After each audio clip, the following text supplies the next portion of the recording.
Assalamualaikum warahmatullahi wabarakatuh.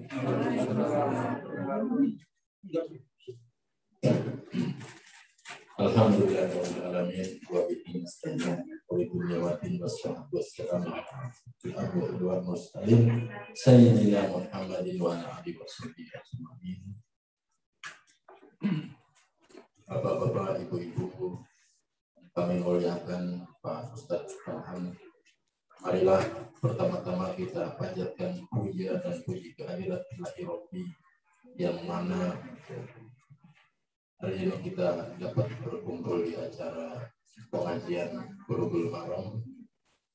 Lanjutnya salawat serta salam senantiasa kita limpah curahkan kepada baginda Nabi Muhammad SAW. Baik, agar kita langsung ke materi, kami persilakan waktu dan tempat kepada Ustaz. Langsung dari 262 bab 8 Pak 262 ya. Ini langsung aja ini. Mau pakai terjemahannya langsung atau mau pakai silakan. Oh, Bismillahirrahmanirrahim.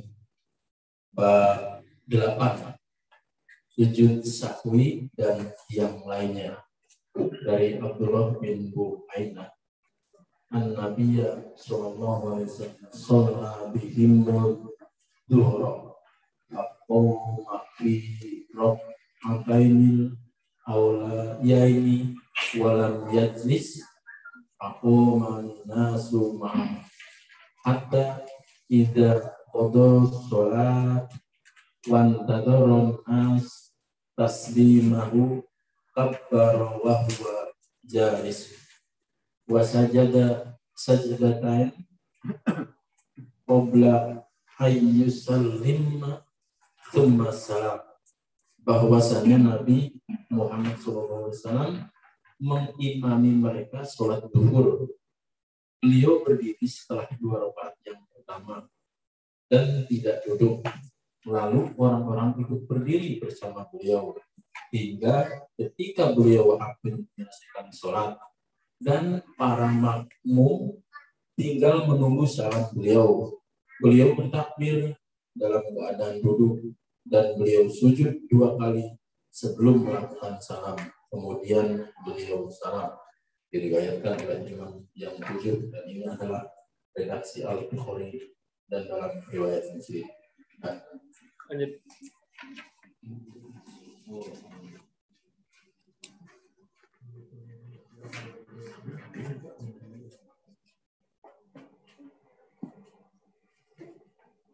Terjemahnya apa saya bacakan juga. Beliau bertakbir pada setiap sujud, sedang beliau dalam keadaan duduk, dan orang-orang pun ikut sujud bersama beliau sebagai pengganti duduk tasyahud yang beliau lupakan. Lagi.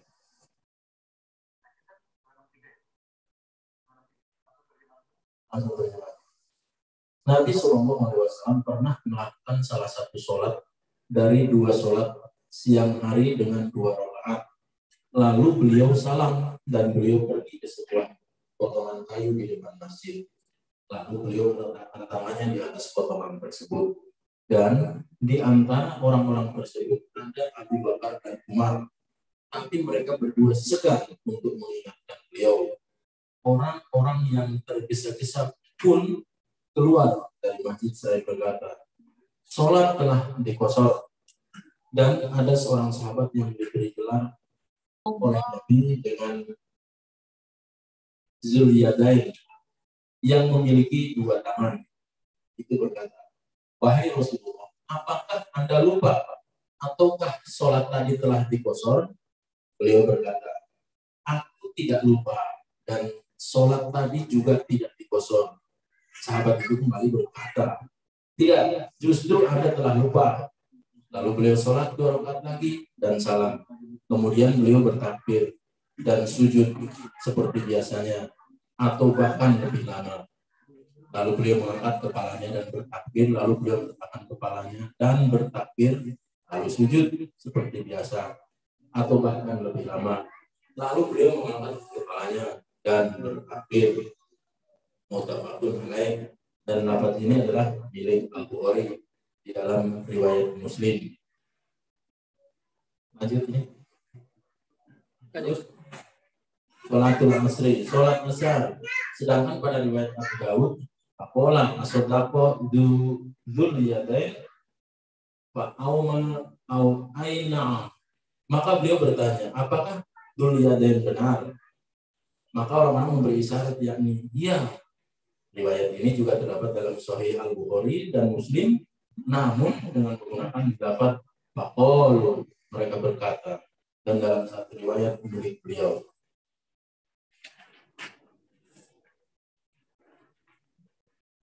Terus.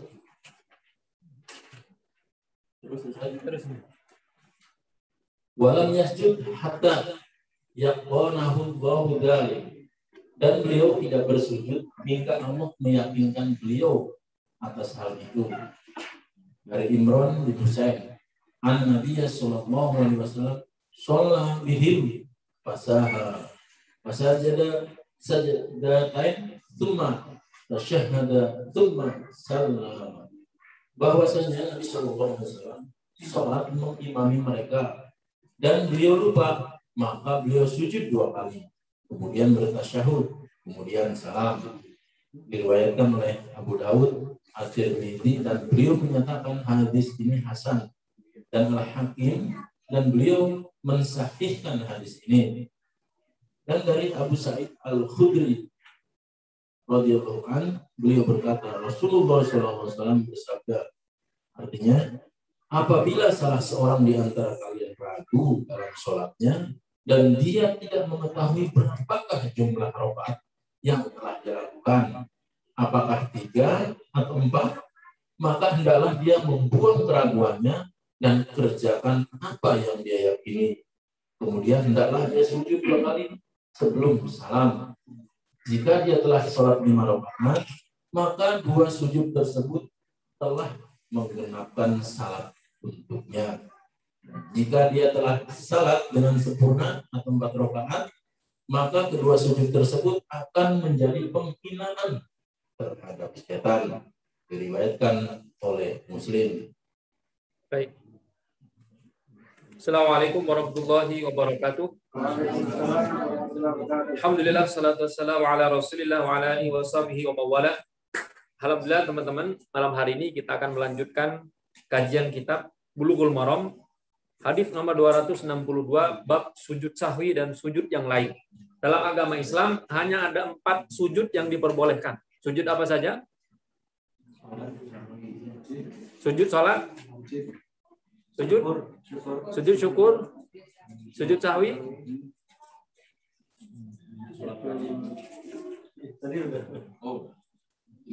sujud satu lagi, sujud tilawah. Hanya 4 yang diperbolehkan bersujud dalam agama Islam. Sujud dalam waktu sholat wajib ataupun sunnah. Sujud ketika dia membaca Al-Quran, sujud tilawah. Sujud ketika lupa, sujud sahwi, dan yang terakhir sujud syukur ketika mendapatkan nikmat yang besar atau terhindar dari musibah yang besar. Kita akan bahas satu persatu. Sujud sahwi, teman-teman, ulama berbeda pendapat. Apakah wajib atau sunnah? Mazhab Syafi'i mengatakan sujud sahwi hukumnya sunnah. Dalam mazhab Syafi'i. Nah, berbeda dengan mazhab yang lain, mazhab Hambali dan mazhab Hanafi mengatakan hukumnya wajib. Jadi kalau ada yang lupa, dia wajib sujud sahwi. Mazhab Maliki juga berbeda. Mazhab Maliki, kalau ada yang kurang, maka hukumnya wajib. Kalau ada yang lebih, hukumnya sunnah. Bisa dimengerti atau masih bingung? Hai, itu memang sengaja dibikin bingung. Hai. Ini baru hukumnya, teman-teman. Yang kita baca ini semua dalilnya. Cuma apakah semua orang paham dengan dalil? Di sini disebutkan Rasulullah pernah sujud sahwi sebelum salam. Tapi di riwayat lain yang sama-sama sahih, Rasulullah juga diriwayatkan sujud sahwinya setelah salam. Ada yang sebelum, ada yang setelah. Nah, di sini ulama madhab berbeda pendapat. Pertama, hukum sujud sahwi. Imam Syafi'i mengatakan hukumnya sunnah. Kita yang madhab Syafi'i, teman-teman, hukumnya sunnah. Sunnah ini kalau dilakukan mendapatkan pahala, tidak dilakukan tidak berdosa. Sementara Imam Hanafi dan Imam Hambali mengatakan hukumnya wajib. Dan Imam Malik merincikan, kalau ada yang kurang, misalkan Rasulullah tadi disebutkan tidak tahiyat. Kalau dalam seperti ini, dalam mazhab Maliki, wajib sujud sahwi. Tapi kalau ada yang lebih, misalkan lebih nih, dia sujudnya 3 kali. Maka hukumnya sunnah. Ini pertama tentang hukum sujud sahwi. Oh, itu dia. Merah. Hukum sujud sahwi, hukumnya dulu.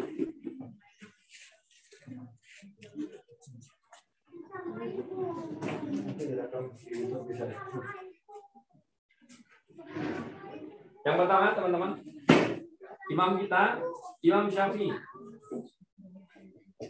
mengatakan sunnah. Yang kedua, Imam Hambali, Hanafi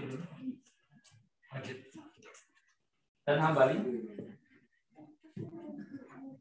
hukumnya wajib. Yang ketiga, bisa siapa? Imam Maliki mengatakan kalau ada yang kurang wajib. Kalau lebih, contoh ada yang kurang, lupa tasyahud awal, Pak. Kurang apa lebih? Kurang. Nah, kalau ada yang kurang, hukumnya wajib sujud sahwi. Kalau ada yang lebih, sunnah. Misalkan dia sujudnya 3 kali, sujud lama, sujud lagi, atau sujudnya kurang, sujud kayaknya sekali. Maka dalam kondisi kurang, hukumnya wajib. Ini tentang hukum sujud sahwi sebelum kita bahas dalam materi. Yang kedua, teman-teman, waktu sujud sahwi kapan? Sebelum salam atau sesudah salam?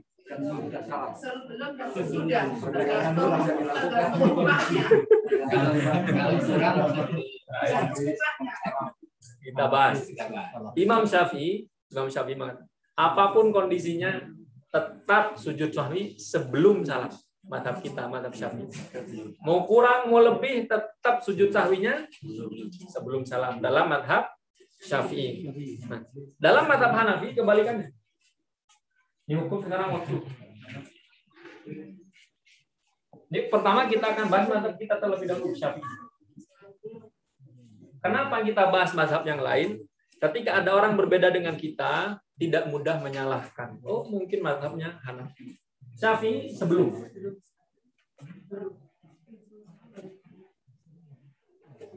Insya Allah nanti kita contohkan. Hanafi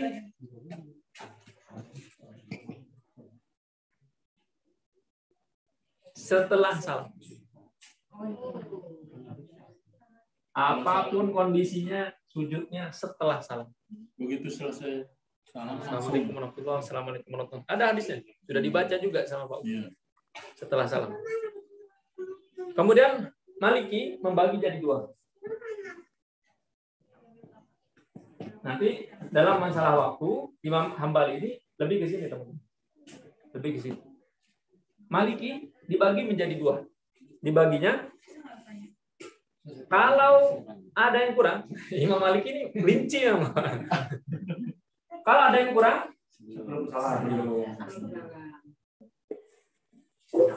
kalau ada yang lebih, nah, kalau ada yang kurang dan ada yang lebih sebelum salam. Misalkan ini kacau nih, salat maghrib 3 rakaat, 2 rakaat tahiyat awal dia agak tahiyat, berarti kurang. Ternyata salat maghribnya 4 rakaat, berarti lebih. Tahiyat nggak dikerjakan, malah rakaatnya yang ditambah. Berarti ada yang kurang, ada. Apakah mungkin? Mungkin saja. lagi puyeng kan mikirin. Tapi sah nggak nanti sholatnya kalau sudah salah begitu? Ini kita bahas, hadisnya ada. Nah, mazhab Maliki memang detail kan. Kalau ada yang kurang dan ada yang lebih juga, maka sebelum. Ada yang kurang, nggak tahiyat awal, kurang berarti. Tapi ada yang lebih, sholat maghribnya 4 rakaat, maka dia harus sujud sahwi sebelum salam. Sebelum salam. Nah, clear teman-teman? Kita contohkan. Mazhab Syafi'i, waktunya sebelum salam. At-tahiyatul mubarakatuh salawat thayyibatillah. Atau doa yang lain silakan. At-tahiyatul fil alamin rabbana innaka hamidum majid. Kemudian membaca doa Allahumma inni a'udzubika min adzabil qabri wa min adzabil jahannam wa fitnatil mahya wa fitnatil masih dajjal. Kalau mazhab Syafi'i maka langsung sujud. Allahu Akbar. Berapa kali sujudnya? 2 atau 1? Sujud sahwi 2. Jumlahnya nanti kita ada bahas hadisnya. Sujud sahwi 2 kali sujud. Beda dengan sujud syukur. Sujud syukur cukup 1 kali. Sujud sahwi 2 kali sujud. Apa yang dibaca?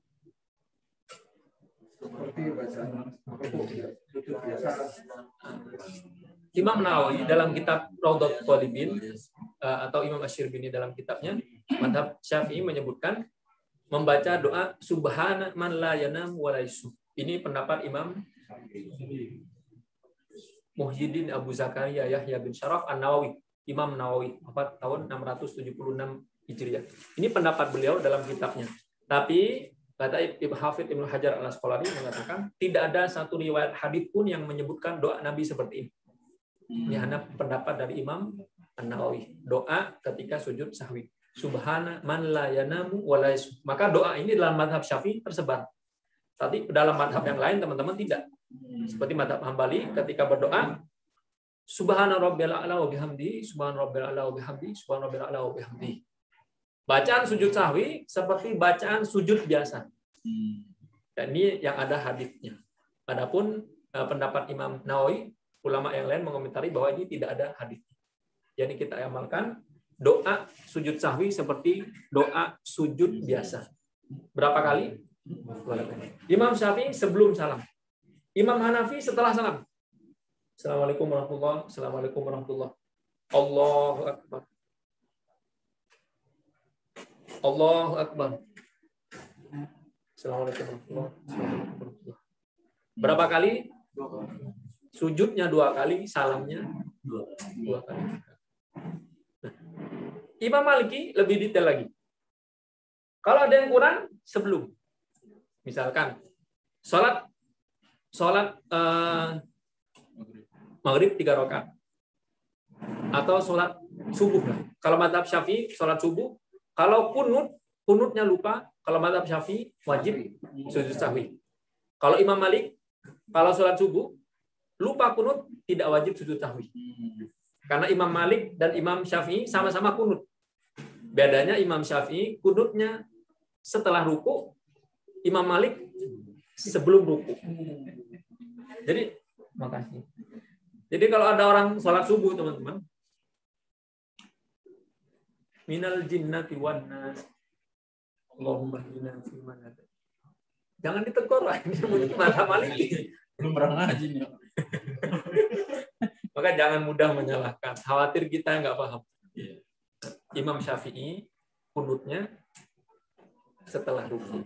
Dalam mazhab Syafi'i, kalau lupa dia kunut, maka wajib sujud sahwi. Kalau mazhab Maliki, kalau lupa kunut tidak wajib. Ini bedanya. Ini guru dan murid. Imam Malik, kalau ada yang kurang, maka dia harus sujud sahwi sebelum salam. Kalau ada yang lebih, setelah salam. Kalau ada yang kurang, ada yang lebih, sebelum salam. Ini parah lagi. Ada yang kurang, ada juga yang lebih. Caranya seperti apa? Apakah cukup bersujud atau pakai tasyahud? Cukup bersujud.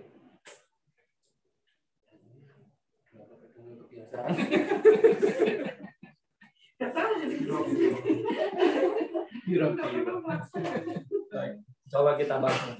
Ada pertanyaan teman-teman sebelum kita lanjutkan? Banyak Ustaz. Silakan. Masalah apa nih tentang kelupaan ini kan natural sekali. Kemarin sempat kata saya bahas ini Ustaz.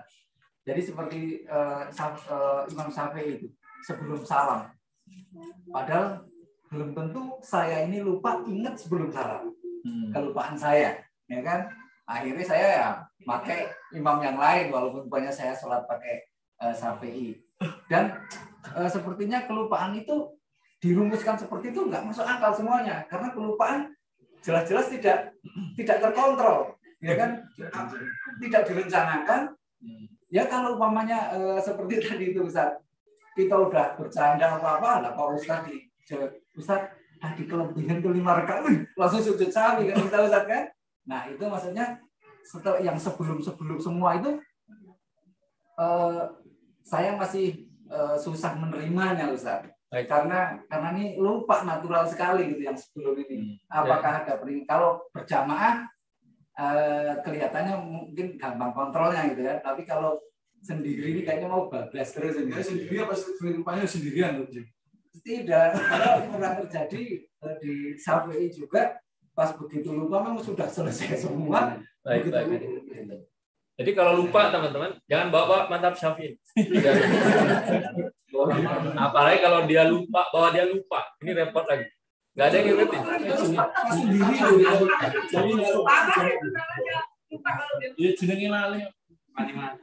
Baik, kita akan bahas hadisnya sekarang. Ini kesimpulannya kita akan bahas hadisnya satu persatu. Yang pertama hadis 262. Anna Nabi sallallahu alaihi wasallam shalla bihim dhuhra faqama fi rak'atainil ulayain. Rasulullah sallallahu alaihi wasallam salat zuhur. Kemudian di 2 rakaat pertama, ar-rak'ataini ulayaini, rakaat kedua pertama, Rasulullah bangun walam yajlis, tidak duduk untuk tasyahud. Faqama an-nasu mahu, dan makmum juga ikut naik, Pak. Ikut berdiri. Rasulullah enggak duduk, kemudian jamaahnya juga ikut. Hatta idza qada shalah, setelah salatnya selesai, wantadharan nas taslimahu, dan manusia di belakang Rasulullah nunggu Rasulullah salam apa enggak.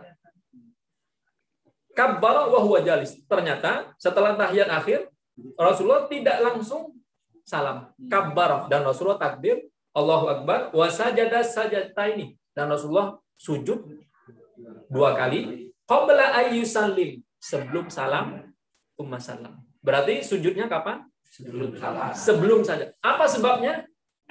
Kurang. Ada yang kurang. Maka dengan hadits ini Imam Syafi'i mengatakan sujud sahwi sebelum salam. Ini yang dipakai Imam Syafi'i. Nah, yang dipakai Imam Malik ini dan hadits-hadits yang lain. Maka Imam Malik merincikan. Kalau ada yang kurang, sebelum, dalilnya hadis dari Abdullah bin Buhainah ini. Clear teman-teman? Baik, kita lanjutkan. Yukabbiru fi kulli sajadatin wa huwa jalisun wa sajadan nasu ma'u maka nama nasiya minal julus. Nah, Rasulullah sallallahu alaihi wasallam bertakbir setiap sujud. Allahu Akbar, sujud. Bangun lagi. Allahu Akbar, sujud. Sujudnya 2 kali. Dan para jamaah sujud bersama Rasulullah, maka nama nasiya minal, karena ada yang lupa ketika Rasulullah tidak melaksanakan tasyahud awal. Baik, hadis selanjutnya. Ini yang ditanyakan Pak Awan. Salat Nabi sallallahu alaihi wasallam idza salatal asyi ar-rak'atain. Rasulullah salat di antara 2 salat siang. Apa itu? Zuhur dan asar. Berapa rakaat? Harusnya 4. Tsumma sallama. Kemudian Rasulullah salam. Setelah salat salam. Tsumma qama ila khosyabatin fi muqaddamal masjid. Dan Rasulullah setelah salam, Pak, berdiri jalan. Sampai ada tumpukan kayu dan Rasulullah memegang kayu itu. Kira-kira dari tempat sholatnya Rasulullah ke halaman masjid berapa meter? Lebih 10 meter. Lebih 10. Karena jarak rumah Rasulullah ke mimbarnya saja sekitar 23 meter. Kalau keluar lebih jauh.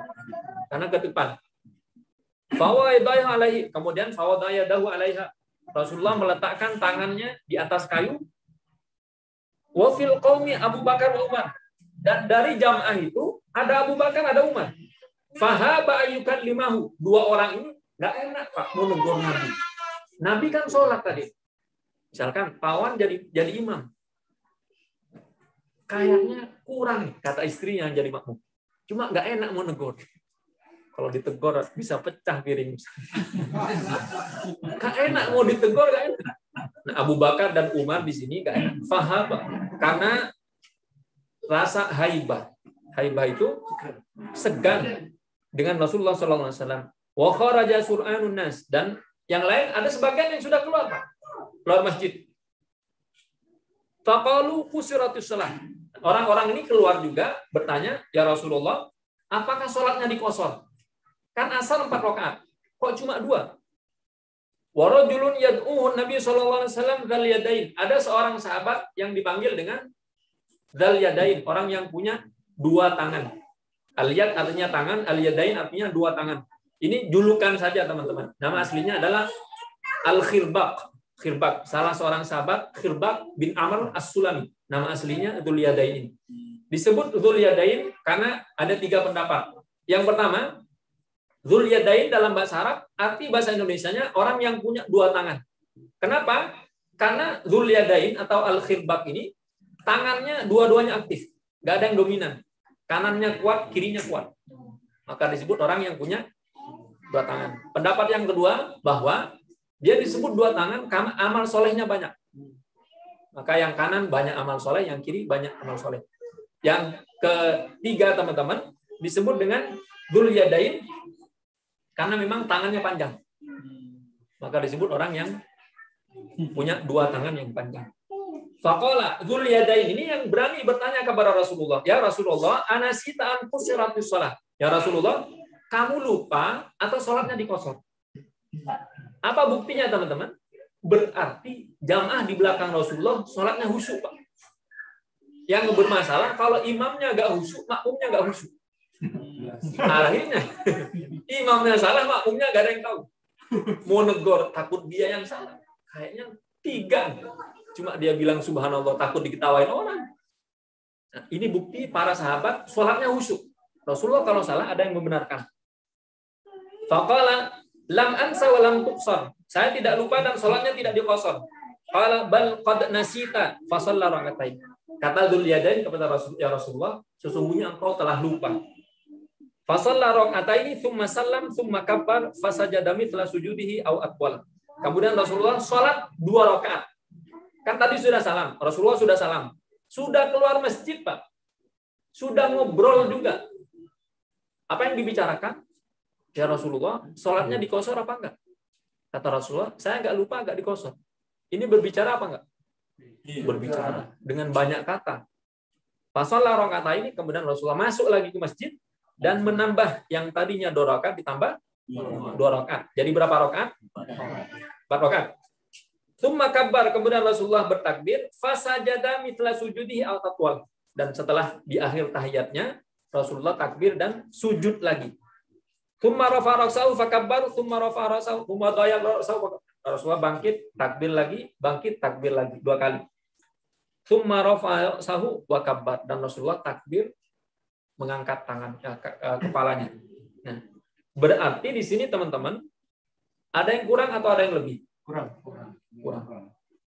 Kurang berapa rakaat? 2 lagi. 2 rakaat kurang ya, Pak. Setelah sholatnya kurang, Rasulullah masih keluar masjid. Berapa langkah? Lebih 10 langkah.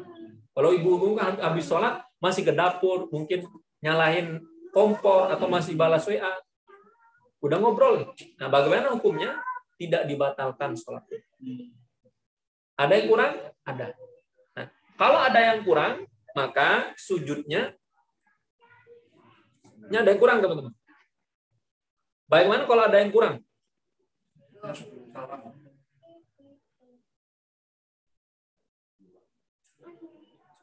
Kalau sujud sahwinya setelah salam, cukup sujud atau tasyahud? Ya kan Rasulullah sujud sahwi setelah salam. Dia sudah salam nih, keluar masjid, masuk lagi ke sholatnya, takbir, kemudian di akhir tahiyat, kemudian sujud sahwi. Apakah setelah tahiyat langsung sujud sahwi atau setelah salam dia tasyahud lagi?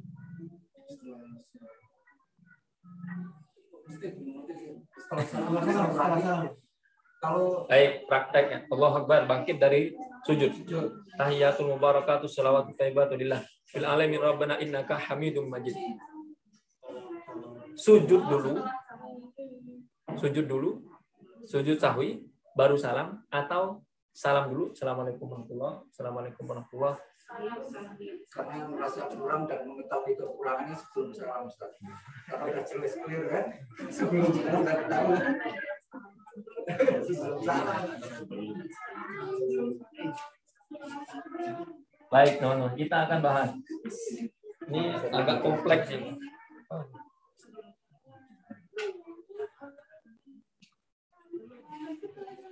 Apakah di setiap sujud sahwi harus tasyahud lagi? Setelah sujud sahwi tidak. Kata siapa? Saya sudah banget sujud sahwi sebenarnya.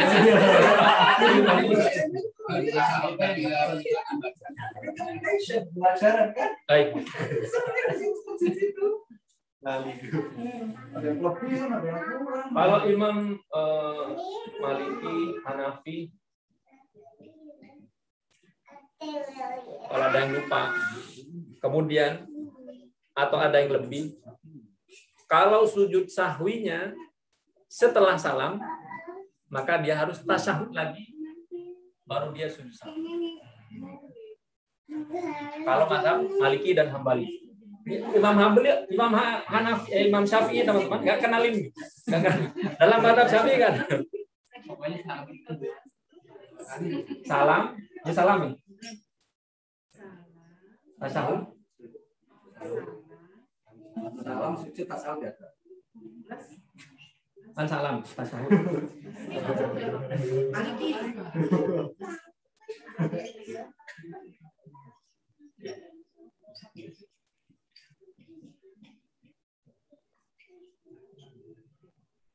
Dia nggak kelihatan ibu-ibu itu. Cepet kan?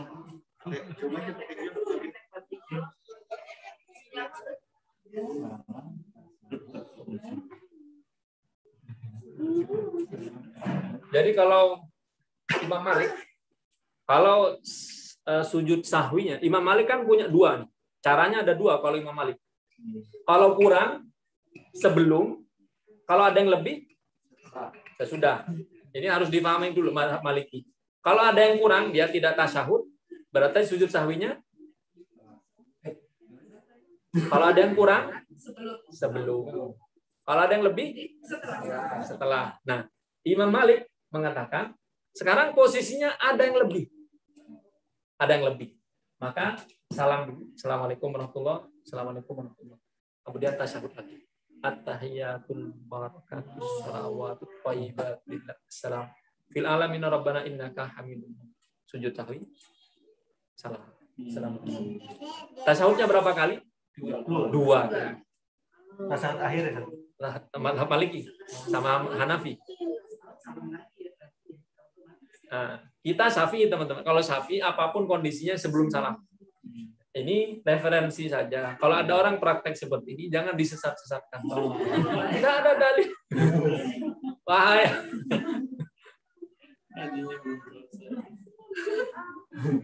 Mazhab Hambali, dalam mazhab Hambali,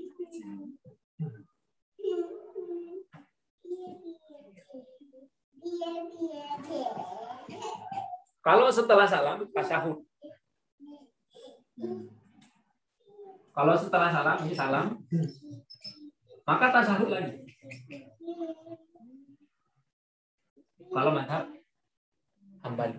Mazhab Syafi'i nggak ada, Pak. Mazhab Syafi'i simpel. Ada yang lupa sebelum salam, sujud sahwi 2 kali selesai. Ini mazhab lain. Tapi kalau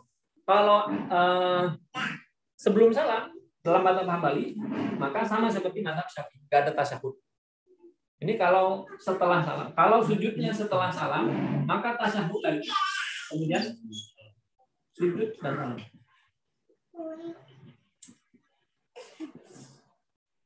Berapa kali tasyahudnya?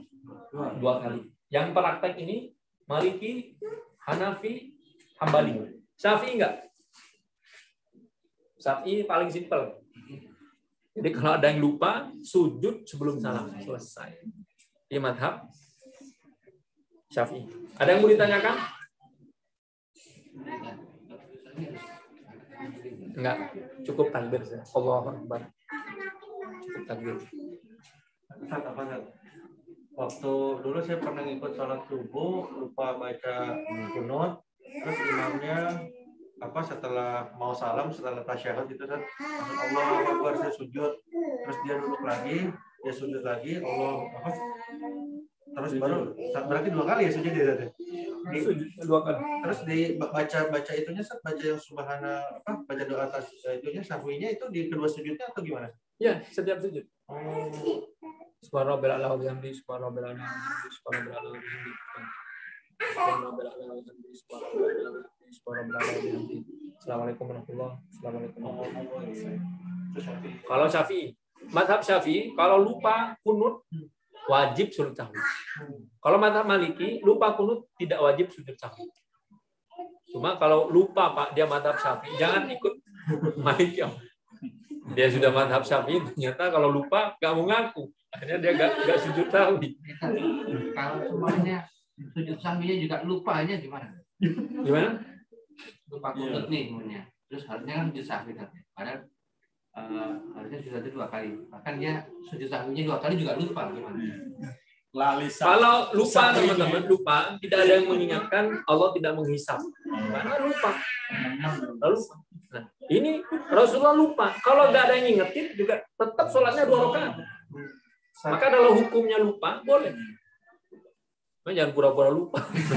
Tapi bisa disambung ya, 2 kali, nanti semakin 2 kali. Ya, nah di sini ulama berbeda pendapat.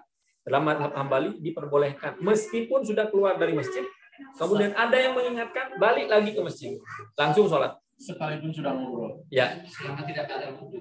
tidak batal wudhu dan ngobrolnya tidak panjang. Tapi kalau keluar masjid, ngopi, beli pecel lele, sholat lagi.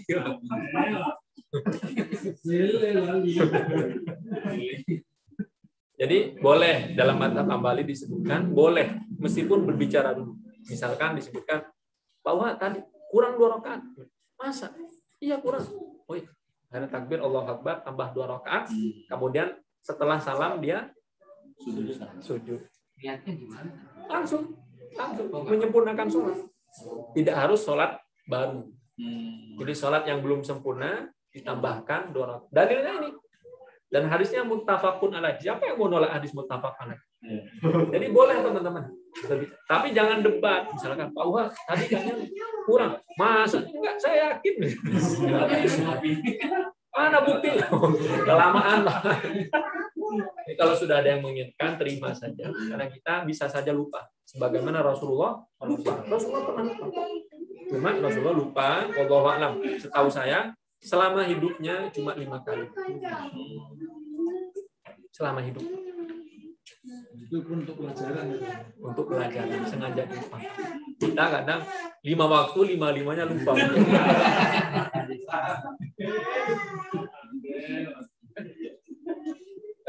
Nah, buktinya bahwa Rasulullah berbicara, faqala asadaqal dzul yadain, Rasulullah bertanya kepada para jamaah, apakah benar yang dikatakan dzul yadain atau khidbak ini? Kata para jamaah, fa'umau. Mereka memberikan isyarat, benar ya Rasulullah. Aina'am. Maka Rasulullah kembali lagi ke dalam masjid, kemudian takbir salat 2 rakaat. Baik, selanjutnya 264. Anna Nabiya sallallahu alaihi wasallam shalla bihim fasaha. Rasulullah salat bersama mereka, kemudian Rasulullah lupa. Fasajada sajadataini. Rasulullah sujud 2 kali, tsumma tasyahhad, tsumma salam. Ada tasahudnya enggak? Ada nggak? Ada. Berarti tasahud ini teman-teman bisa kalau ada yang lupa, nih, salam, tasahud, sujud, tasahud 2 kali. Ada dalilnya. Hadisnya Hasan, bahkan ada yang mensahihkan hadisnya. Baik, selanjutnya 265 dari Abu Sa'id Al-Khudri. Abu Sa'id Al-Khudri ini nama aslinya adalah Sa'ad bin Malik bin Sinan. idza syakka ahadukum fi salatihi falam yadri kam shalla akalatan arba'a falyatrahi syakka wal yabni ala mastayqan thumma yasjud sajdatain qabla ay yusallim fa in kana shalla khamsan syafa'na lahu salatahu wa in kana shalla tamaman kana taghriman lisyaitan. Kata Rasulullah sallallahu alaihi wasallam, jika salah seorang di antara kalian ragu dalam salatnya, falam yadri, dia tidak tahu salatnya sudah berapa rakaat, 3 atau 4. Salat maghrib 3 apa 4 nih? Atau salat isya ini 3 apa 4? Kalau jadi makmum Pak masih agak mending. Yang susah kalau jadi imam. Aduh, ini 3 apa 4? Bingung nih. Maka imamnya harus lebih khusyuk daripada makmumnya. Falyatrahi syakka, kata Rasulullah, maka bangun dengan keyakinan. 3 apa 4? Yakin 3. Nah, untuk membuang keraguan dibangun atas keyakinan. Kalau isya 4 rakaat, kemudian kita ragu di rakaat ketiga, ini 3 apa 4? Mana yang benar? 3. 3-nya sudah pasti, Pak. Yang ragu kan 4-nya. Kalau kita ragu di sholat ketiga apa keempat, berarti 3-nya sudah pasti. Yang ragu kan 4-nya. Nah, maka dibangun dengan jumlah yang lebih kecil. Ini sholat subuh nih. Ini 1 apa 2? Berarti 1 yang yakin. Tambah 1 lagi. Tsumma yasjud sajdatainya qabla ayyusallim, dan sujudlah 2 sujud sebelum salam. Fa in kana shalla khamsan, kalau dia sholatnya yang harusnya isya 4 rakaat, dia sholat 5 rakaat. Syafa'na lahu sholatahu, maka kami genapkan yang 1 rakaat. Digenapkan artinya tetap dianggap 4. Jadi kalau dia sholat 5 rakaat tetap dianggap genap. Ini maksudnya digenapkan. Kalau 5 kan jadi ganjil. Kalau dia ada tambahan 1, maka digenapkan. Wa in kana shalla tamaman, kalau ternyata sholatnya benar-benar 4 rakaat, kana targhiman lisyaitan, maka itu adalah penghinaan terhadap setan. Setan merasa terhina, Pak, kalau kita sholatnya benar. Dalam riwayat Imam Tirmidzi disebutkan, kata Rasulullah, ada setan, Pak, yang spesifik nih, punya job desk cuma ganggu orang sholat. Itu aja, dia nggak gangguin orang makan, nggak. Dia tugasnya gangguin orang sholat. Namanya khinzib. Sampai kata Rasulullah, hatta la yarkul al-musalli kam rakatan yusalli. Sampai orang yang sholat lupa dia sholatnya berapa rakaat. Ini tugasnya khinzib. Bagaimana cara melupakan orang yang sholat? Diingatkan dengan kejadian-kejadian sebelum sholat. Misalkan Pak Wawan nih, Allahu Akbar. Langsung Pak, setan tuh langsung bisikin. Oh, tadi ada orang beli belum bayar. Ada orang bayar belum ditulis. Tadi ada order belum transfer. Langsung diingatkan Pak. Tadi minyaknya belum dimasukin. Diingatkan dengan kejadian. Ini kerjaan setan nih. Dan spesifik khinzib. Gak kerja yang lain. Disuruh kerja lain nggak mau. Ganggu orang sholat saja. Nah, kalau ada datang seperti ini, kata Rasulullah, maka menoleh ke arah kiri, kemudian baca ta'awudz. Meludah kecil, a'udzubillahi minasyaitonir rajim, kemudian 3 kali kecil saja, meskipun setannya besar. Udah kecil, insya Allah lupa. Langsung lupa dengan yang diingatkan setan. Nah, Imam Hanafi, teman-teman. Imam Hanafi ini madhab perteruan. Beliau wafat pada tahun 150 Hijriah. Jadi Imam Syafi'i baru lahir, Imam Hanafi sudah meninggal. Beliau tidak pernah bertemu dengan Imam Syafi'i.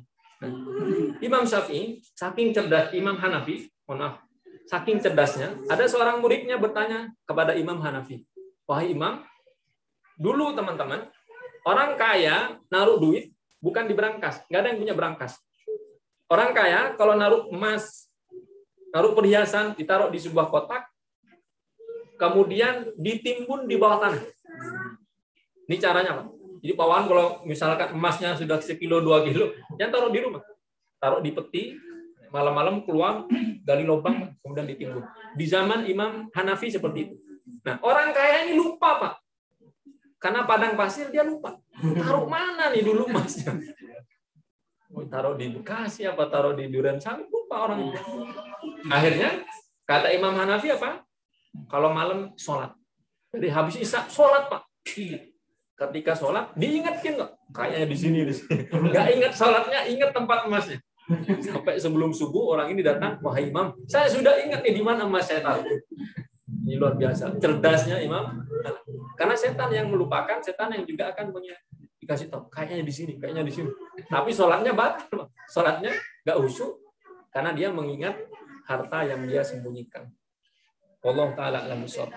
Hadis selanjutnya 266 dari Abdullah bin Mas'ud, beliau berkata, "Shalla Rasulullah sallallahu alaihi wasallam falamma sallama qila lahu ya Rasulullah, ahadatsa fi sholati syai'un?" Qala, "Wa ma tak?" Qalu sallaita kadza wa kadza. Qala fatana rijlaihi wastaqbala al-qiblata fasajada sajdatain thumma sallam. Thumma aqbala alaina biwajhihi faqala, "Innahu law hadatsa fi sholati syai'un amba'tukum bihi, walakin innama ana basyarun mithlukum, ansa kama tansawna, fa idza nasitu fadhakkiruni, wa idza syakka ahadukum fi sholatihi falyataharras shawaba wal yutimma alaihi, thumma yasjud sajdatain." Kata Rasulullah sallallahu alaihi wasallam, "Ya Rasulullah," Ibnu Mas'ud bertanya, apakah ada sesuatu di dalam sholat? Artinya ada yang lupa nggak ya Rasulullah? Kemudian para sahabat menjawab, ya Rasulullah, engkau sholatnya seperti ini, seperti ini. Kemudian Rasulullah SAW melipat fatana rijlaihi, melipat kedua kakinya, menghadapkan ke kiblat, fasajada sajdatain tsumma sallam. Jadi Rasulullah kemudian, kalau ada yang lupa Pak, ada yang mengingatkan, maka langsung kita sujud sahwi. Kayaknya kamu nggak kunut kan? Langsung kita lupa, langsung meskipun Rasulullah sudah menghadap ke jamaah. Sunnahnya teman-teman kalau jadi imam, sunnahnya Assalamualaikum warahmatullahi wabarakatuh, Assalamualaikum warahmatullahi wabarakatuh. Maka imam harus berbalik arah ke makmum, menghadap makmum, membelakangi kiblat. Kenapa? Agama kita menghormati semua manusia. Maka tidak ada orang yang boleh membelakangi. Mohon maaf, ini kan misalkan imam. Makmum kan di belakang dia, Pak. Di belakang punggungnya. Maka ketika sudah selesai sholatnya, imam harus berhadapan muka dengan muka. Ini salah satu faktor. Faktor yang kedua, ketika imam sudah salam, maka berbalik arah, agar makmum yang baru datang tidak menyangka bahwa sholatnya belum selesai. Nah, di zaman Rasulullah seperti itu. Karena pencahayaannya tidak seperti sekarang. Gelap. Jadi kalau Rasulullah masih dalam kondisi tahiyat, maka orang yang baru datang menyangka sholatnya belum selesai. Masih tahiyat nih, masih bisa. Maka Rasulullah berbalik arah. Kalau Rasulullah sudah berbalik arah, berarti orang yang datang tidak bisa berjamaah dengan Rasulullah. Apakah bisa terjadi? Sangat bisa terjadi. Syariat azan, teman-teman, yang sudah pernah kita bahas, kan telat ya. Rasulullah begitu merintah hijrah ke Madinah, apakah langsung azan? Enggak. Nggak ada azan dulu, Pak. Maka di zaman Rasulullah, di awal-awal hijrah, Rasulullah sudah selesai sholat, sahabat baru datang. Ya. Karena menentukan waktunya berdasarkan cahaya matahari. Jadi prediksi saja, nggak ada yang azan. Ketika ada yang azan, Abdullah bin Zaid, baru Rasulullah SAW seperti itu. Jadi kalau selesai sholat langsung berbalik arah. Ini sunnahnya. Kata Rasulullah, innama ana basyarun. Aku, kata Rasulullah, sama seperti kalian, bisa lupa. Cuma jangan disamakan, teman-teman. Rasulullah berapa kali lupanya? Seumur hidup. Selesai. Baik. Selanjutnya, falyutimma tsumma yusallim tsumma yasjud. Maka hendaklah dia sempurnakan, kemudian salam, kemudian sujud. Sempurnakan dulu yang kurang, salam, kemudian sujud sahwi. Berarti sujud sahwinya setelah salam. Jadi bisa sebelum salam, bisa setelah salam. Nah, dalam riwayat Imam Muslim, halaman 188, anna Nabi sallallahu alaihi wasallam sajada sajdatai as-sahwi ba'da salami wal kalami. Rasulullah sujud sahwi setelah salam dan setelah bercakap-cakap. Berarti boleh, Pak, ngobrol dulu boleh. Tapi yang dibicarakan hanya tentang sholat tadi. Tadi kayaknya kurang. Maka boleh.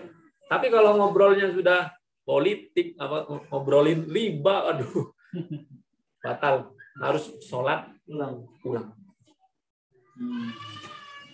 Selanjutnya, man syakka fi sholatihi falyasjud sajdaini ba'da ma yusallim.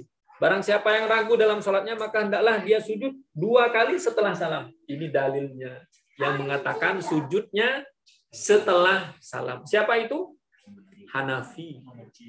Nah, Imam Hanafi, teman-teman, kebalikannya Imam Syafi'i. Imam Syafi'i apapun kondisinya sebelum salam. Imam Hanafi setelah salam. Jadi kalau ada yang seperti itu, mungkin ini ada di India, Pakistan, Bangladesh, dan sebagainya. Jadi jangan kaget kalau ada orang yang berbeda. Selanjutnya 267 dari Al-Mughirah bin Syu'bah bahwasanya Rasulullah Shallallahu alaihi wasallam bersabda, "Idza syakka ahadukum faqadhir rak'ataini fastatamma qa'iman, falyamdi wal yasjud sajdataini fa illam yastatimma qa'iman falyajlis wala sahwa alaihi." Apabila salah seorang di antara kalian ragu lalu dia bangkit berdiri rakaat yang kedua dan dia telah berdiri dengan sempurna, maka hendaklah dia meneruskan sholatnya, lalu sujudlah 2 kali, namun jika dia belum berdiri dengan sempurna, maka hendaklah dia duduk dan dia sujud sahwi. Tidak ada sujud sahwi baginya. Nah, sekarang teman-teman, kapan batas lupa itu?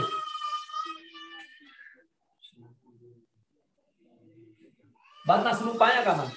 Dikatakan lupa, kapan? Misalkan. Ini rokaat ketiga ya. Rokaat ketiga.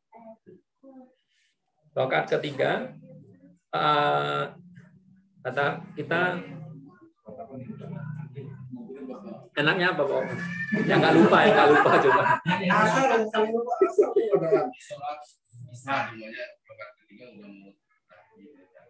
Baik. Ini salat asar ya, salat asar. Dia harusnya ini sholat asar 4 rakaat yang kedua. Harusnya ada tasyahud. Harusnya ada tasyahud. Begitu dia bangkit, Allahu Akbar. Harusnya kan tasyahud. Tiba-tiba dia naik. Sampai sini dia ingat, Pak. Ini hadisnya. Turun lagi atau naik? Turun lagi. Ya, kata siapa? Iya. Saya bilang, tapi dari ini nggak tahu. Katanya belum pernah. Baik. Kalau Syafi'i, teman-teman, misalkan Imam Syafi'i, harusnya kan tasyahud di rakaat kedua. Dia naik. Nah, Imam Syafi'i mengatakan, kalau belum sejajar dengan rukuk, belum seperti ini, maka dia boleh balik. Kemudian tasyahud dalam mazhab Syafi'i. Sekarang muridnya Imam Syafi'i, mazhab Hambali. Mazhab Hambali ini rakaat kedua salat asar. Allah. Ini sudah berdiri. Tapi belum baca, maka dia boleh turun. Batasan lupanya. Nanti kalau sudah berdiri, lanjutkan. Nanti sujud sahwi. Jadi toleransinya seperti itu. Yang lebih ketat Imam Malik. Imam Malik, kalau seharusnya dia kan tasyahud, tapi naik lebih dari sejengkal, nggak bisa balik. Udah telat. Misalnya dia sudah, nah baru segini ya. Kata Imam Malik nggak bisa balik. Lanjutkan.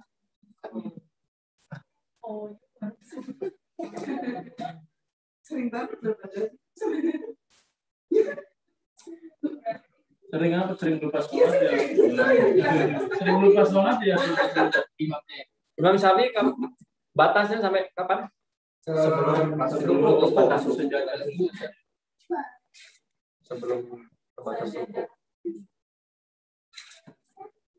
Sekarang muridnya Hambali Satu jengkal. Sebelum baca. Hambali baca Sebelum baca. dia berdiri. Sebelum basmalah. Gurunya Imam Syafi'i. Paling ketat gurunya Imam Syafi'i. Sejengkal qadra sibrin. Imam Hanafi? Oh, enggak. Saya tidak tahu. Saya tahu 3 ini. Jadi batas lupa. Syafi'i ini sebatas rukuk. Jadi teman-teman kalau Syafi'i ingatnya S ketemu S. Sebatas rukuk. Nah, Hambali sebelum baca. Ingatnya B ketemu B. Oh, iya. Nah, terakhir ini yang paling ketat nih. Paling ketat. Ingat saya memang mazhab Maliki paling ketat dalam masalah ini. Dia sejengkal saja nggak bisa balik. Udah telat. Tapi kalau belum sejengkal, balik lagi. Pikiran sejengkalnya seperti apa? Nah, naiknya sejengkal seperti ini. Udah nggak bisa lagi. Allah itu ijtihad ulama. Nah, kita mau ikut yang mana nih? Jangan sampai begitu lupa juga ini.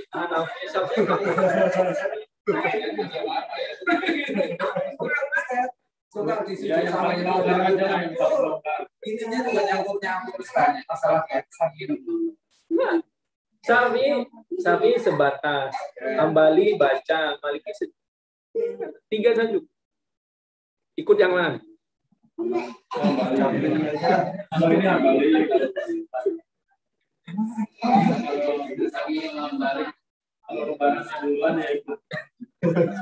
Tapi teman-teman, kalau sholatnya sudah ikut Syafi'i, maka sempurnakan ikut mazhab Syafi'i. Kalau kunutnya subuh, berarti kalau batas rupanya sebatas ruku.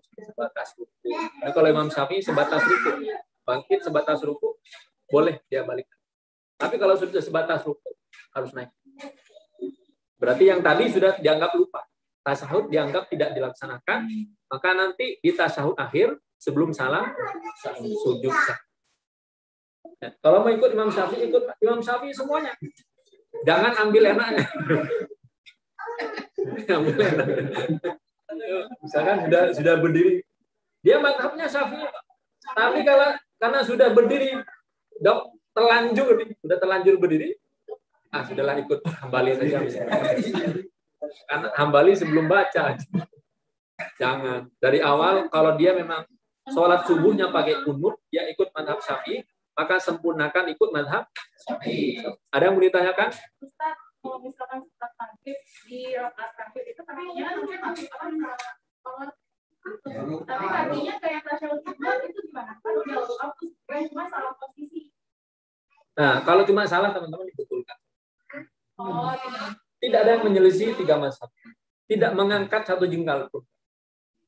Kalau ngangkat, pindahin kaki Pak dari tawarruk ke iftirash, angkat sejengkal nggak? Cuma menggeser saja. Tidak merubah dari duduk ke berdiri. Tidak merubah posisi. Hanya merubah duduknya saja. Jadi tidak apa-apa. Nah, tawarruk ini teman-teman, seperti apa coba tawarruk? Pak Wawan boleh coba tawarruk. Saya suka praktik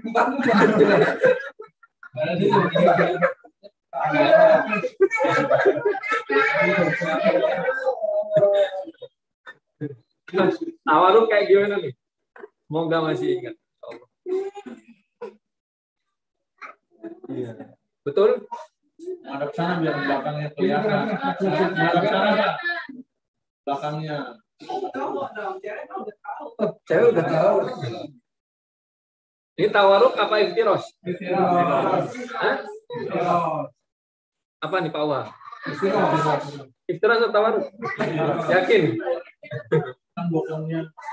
Baik. Nah, dalam kondisi misalkan tahiyat akhir, teman, ternyata dia iftirash. Seharusnya ya tinggal digeser. Ya, tidak sejengkal dia. Atau kebalikannya. Nah, kalau mazhab Syafi'i, setiap tasyahud akhir harus iftirash. Maaf teman-teman, mazhab Syafi'i setiap tasyahud terakhir harus setiap tasyahud terakhir. Berapapun jumlah rakaat. 1, 2, 3, 4. Dia sholat witir, sholat tahajud, subuh, qobliyah, ba'diyah, selama tasyahud akhir harus tawarruk. Tapi kalau mazhab lain, contoh muridnya Imam Syafi'i, Imam Ahmad bin Hanbal, Hambali.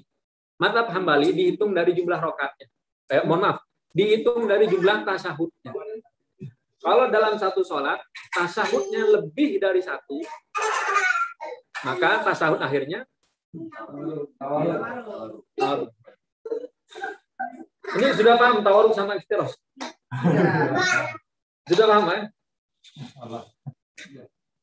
biar nggak lupa teman-teman. Kalau tasahudnya lebih dari 1, mazhab Syafi'i, kurang dari 1, mazhab Syafi'i, duduk tasahudnya harus tawarruk. Kalau mazhab Hambali, kalau dalam sholat tasahudnya cuma 1, maka tasahud akhirnya witir 1 rakaat, dia duduk tasahud akhirnya kayak tasahud awal. Sholat subuh 2 rakaat, qobliyah ba'diyah. Tasahud akhirnya tetap kayak tasahud awal. Kalau jumlah tasahudnya 1. Maka kalau teman-teman umroh atau haji, nah orang sholat subuh kok tasahud awal semua, atau qobliyah ba'diyah, teman-teman yang sudah umroh, orang-orang musalam tapi tahiyat awal. Nah, itu mazhab Hambali. Jangan kaget. Tapi boleh saja amalkan dulu. Nah, semua punya dalil. Tapi mereka tidak pernah berselisih pendapat. Imam Syafi'i gurunya Imam Hambali. Apakah Imam Syafi'i pernah didebat oleh Imam Hambali? Bukan. Pernah berantem? Enggak. Pernah nggak Imam Hambali sholat di belakangnya Imam Syafi'i? Sering dia berguru, hadir kajiannya, tapi tidak pernah membantah. Imam Syafi'i mengatakan kunut subuh hukumnya sunnah. Imam Hambali mengatakan tidak sunnah. Bagaimana Imam Hambali ketika bermakmum di belakangnya Imam Syafi'i? Bukan cuma ikut sholat, ikut Pak, ikut Pak. Padahal Imam Hambali mengatakan kunut itu tidak sunnah. Jadi perbedaan ulama. Imam Syafi'i ketika datang ke wilayah Imam Hanafi, Imam Hanafi Abu Hanifah tidak mengatakan kunut itu sunnah, bahkan mengatakan kunut subuh tidak ada. Tapi ketika Imam Syafi'i datang ke masjidnya Imam Hanafi, kemudian pengikut Imam Hanafi mempersilahkan Imam Syafi'i menjadi imam. Nah, pengikutnya Imam Syafi'i mengatakan, oh, guru saya pasti kunut. Pengikutnya ini Pak, memang yang banyak begini ini pengikutnya. Kalau ulamanya biasa saja. Nah, kata pengikutnya, oh, menang nih kita. Karena kita sholat di masjidnya Imam Hanafi, Imam Syafi'i pasti kunut. Imam Hanafi nggak kunut. Ternyata ketika sholat subuh, teman-teman, Imam Syafi'i tidak kunut. Dan tidak sujud sahwi. Kata Imam Syafi'i, saya menghargai pendapatnya Imam Abu Hanifah. Padahal Imam Abu Hanifah meninggal tahun 150. Imam Syafi'i 150 baru lahir, Pak. Belum sempat ketemu. Tapi takzimnya, ini seorang murid kepada guru seperti itu. Nah, kalau sekarang kadang baru tahu hadis 1 aja udah disalah-salahin. Semua sesat. Yang beda sama ustadznya, beda sama sesat. Kayak hadis-hadis ini teman-teman, kalau tidak dipelajari seakan-akan bertentangan. Gimana? Kan satunya sebelum salam, satunya setelah salam. Gimana? Boleh teman. Ulama kemudian membahas hadis-hadis yang seperti ini. Maka mazhabnya berbeda. Nah, kita ikut ini saja. 4 mazhab misalnya kita tidak sanggup Pak mengartikan kemudian istinbat hukum dari hadis, tidak sanggup. Kita ikut saja pendapat. Wallahu taala a'lam bishawab. Apabila seorang imam punya yang sholat 2 rakaat sholat subuh tawarruk iftiros, sedangkan kita ini hanya tawarruk, itu sebaiknya abdulnya saya mengikuti punya imam atau memang kita masing-masing besar. Beliau pakai iftiros, Baik. apakah saya harus ikut iftiros? Dalam perbedaan pendapat teman-teman, ada fiqhul awaliyah, ada prioritas-prioritas dalam permasalahan. Misalkan, kalau kita tahu perbuatan itu sunnah, kemudian kita khawatir kalau kita kerjakan akan menimbulkan perpecahan, maka sebaiknya tidak dilakukan. Seperti yang dilakukan oleh Rasulullah SAW. Rasulullah dalam Al-Quran disebutkan, laqad ja'akum rasulun min anfusikum azizun 'alaihi ma anittum. Semua yang memberatkan umatnya, Rasulullah terbebani. Harisun 'alaikum. Rasulullah sangat maksimal dalam mengusahakan keutamakan. Nah, Rasulullah ketika sholat tarawih, Rasulullah tahu ini sunnah. Ini sunnah. Kalau dikerjakan berpahala. Sengaja ditinggalkan sholat tarawih itu khawatir dijadikan wajib. Jadi perbuatan-perbuatan yang sunnah teman-teman Kalau misalkan nanti memberatkan, maka ditinggal. Bahkan yang wajib pun, kalau misalkan terjadi perpecahan, ini ada prioritas. Contoh, Ka'bah yang sekarang bukan seperti Ka'bahnya Nabi Ibrahim. Pecah, Ka'bahnya renovasi. Pecah, direnovasi. Kata Rasulullah SAW, laulah hadithu ahdi. Kata Rasulullah, kalau seandainya aku tidak khawatir, banyak orang yang baru masuk Islam, kemudian aku rubah bentuk Ka'bahnya, pasti akan aku bongkar seperti Ka'bahnya Nabi Ibrahim. Tapi karena Rasulullah khawatir. Padahal merubah Ka'bah loh, Pak. Yang seharusnya itu umat Islam sedunia berkiblat ke situ. Rasulullah biarkan. Takut orang-orang yang baru masuk Islam ini nanti bertengkar. Karena Ka'bah itu sesuatu yang dimuliakan oleh orang-orang kafir Quraisy saat itu. Rasulullah biarkan. Karena Rasulullah sanggup dan mampu. Nah, dalam permasalahan tadi yang Pak Wawan sebutkan, kalau jadi imam, perhatikan makmumnya.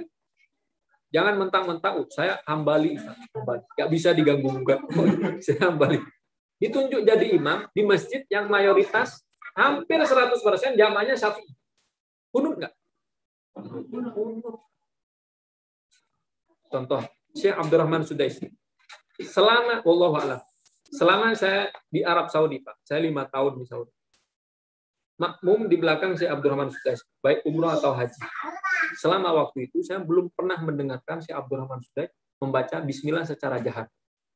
Bismillahirrahmanirrahim. Alhamdulillahirrahmanirrahim. Tidak pernah. Mungkin teman-teman yang juga umrah atau haji juga tidak pernah mendengarkan basmalah secara jahat. Begitu datang ke Indonesia, jadi imam di Masjid Istiqlal, dibaca jahat.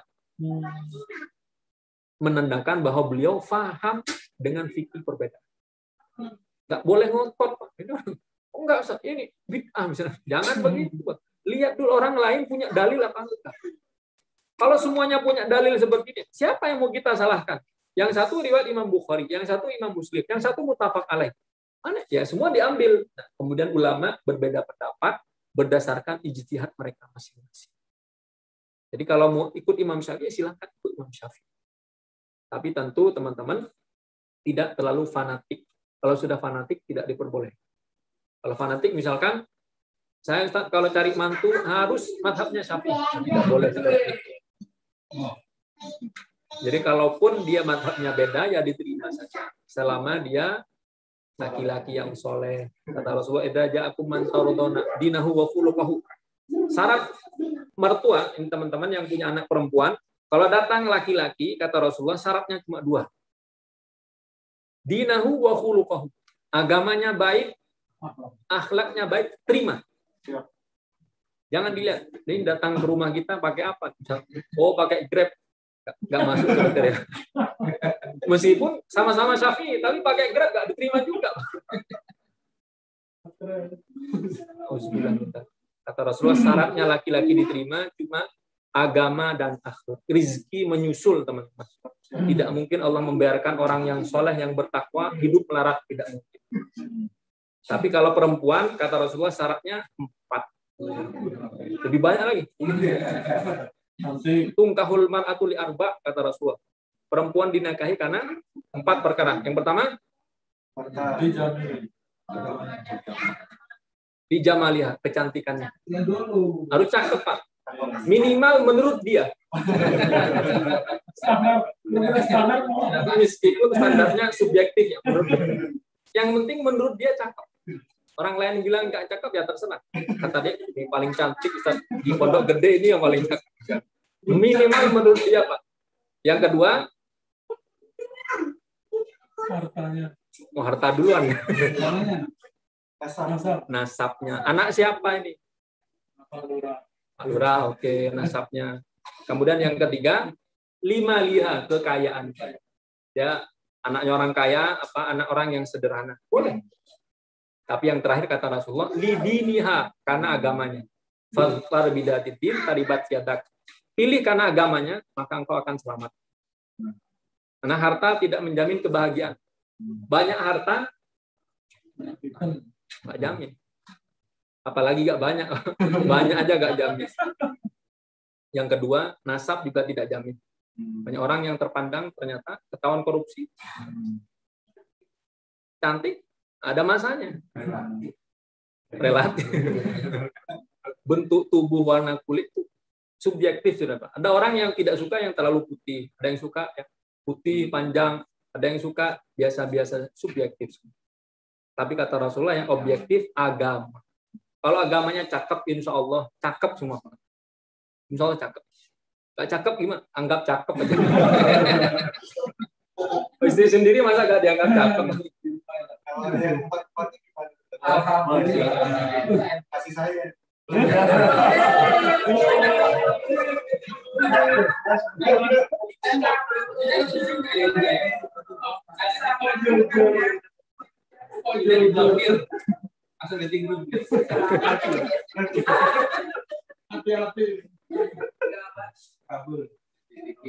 Baik, ada pertanyaan teman-teman? Hadis selanjutnya ini hadis pelengkap tentang sujud sahwi dan sujud syukur. Kita bahas sujud sahwi selesai. Sekarang sujud syukur seperti apa? Baik, kita akan bacakan dalil sujud syukur.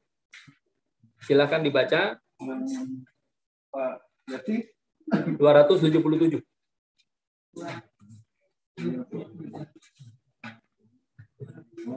Halaman 193.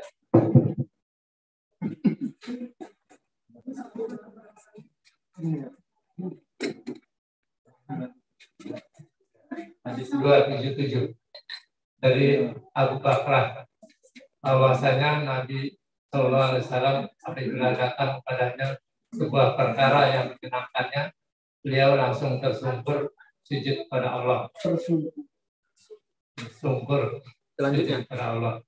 Diriwayatkan oleh Imam yang 5 kecuali An-Nasai. Dari Abdurrahman bin Auf, beliau berkata, Nabi Sallallahu Alaihi Wasallam sujud dan memanjangkan sujudnya.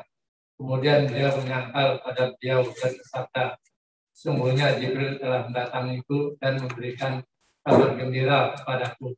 Maka aku sujud kepada Allah sebagai rasa syukur. Diriwayatkan oleh Ahmad dan disahihkan oleh Al-Hakim. lanjut terakhir. Dari Al-Bara bin Azib bahwasanya Nabi SAW mengutus Ali ke Yaman. Lalu perawi menyebutkan hadis, dia berkata, lalu Ali menulis surat tentang keislaman mereka. Dan ketika Rasulullah membaca surat tersebut, beliau tersungkur sujud. Diwariskan oleh Al-Baihaqi dan asalnya ada dalam Bukhari. Baik.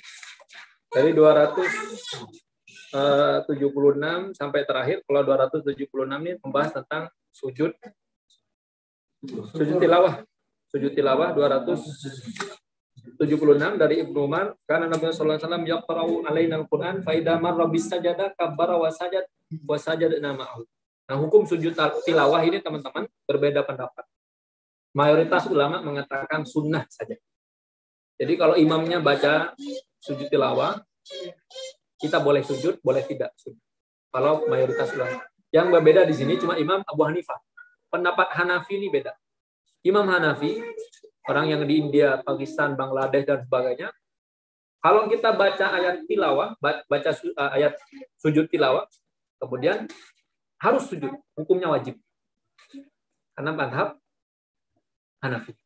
Jadi orang India, Pak, kalau baca Al-Quran, wasjud waqtarik. Itu pun ulama berbeda pendapat, jumlah ayat dalam Al-Quran. Ada berapa yang ayat sajadahnya berbeda-beda. Imam Hanafi mengatakan cuma ada 12. Imam Syafi'i mengatakan ada 14. Imam Hambali mengatakan 15. Beda-beda. Dari mana perbedaannya? Ulama ini melihat di mana Rasulullah SAW sujud. Jadi kalau meskipun ayatnya ada perintah sujud, wasjud waqtarik misal. Kharru sujjada wa bukiya. Itu kan ada kalimat sujudnya. Tapi Rasulullah waktu itu gak sujud, maka Imam Hanafi juga tidak sujud. Tapi ulama yang lain, Imam Syafi'i mengatakan ada 14. Imam Hambali mengatakan ada 15 tempat dalam Al-Quran sujud tilawah. Ini pendapat ulama. 12, 14, 15. Baik. Selanjutnya 277 tentang sujud syukur. Bahwa Rasulullah SAW apabila datang kepadanya sebuah perkara yang menyenangkan, beliau langsung tersungkur sujud kepada Allah. Nah, ulama juga berbeda cara sujud syukurnya. Yang lebih hati-hati teman-teman mazhab Syafi'i. Harus punya wudu. Harus menutup aurat. Harus takbir. Dan diakhiri dengan salam. Ini paling hati-hati. Kalau yang lain, Hambali tidak. Boleh tidak punya wudu. Boleh tidak menutup aurat. Misalkan ibu-ibu nih lagi masak gorengan, pegang handphone, tiba-tiba bunyi Pak, transferan 1 miliar dari suaminya. Kompor Pak, meskipun nyala nggak usah dimatiin. Langsung sujud syukur. Ada nggak yang begitu?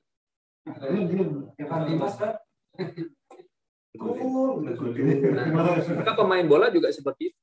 Nah, itu mazhabnya selain Imam Syafi'i. Boleh dalam kondisi tidak menutup aurat. Boleh dalam kondisi, bahkan boleh dalam kondisi tidak menghadap kiblat. Karena perintahnya umum. Tidak seperti sholat. Yang lebih hati-hati mazhab Syafi'i.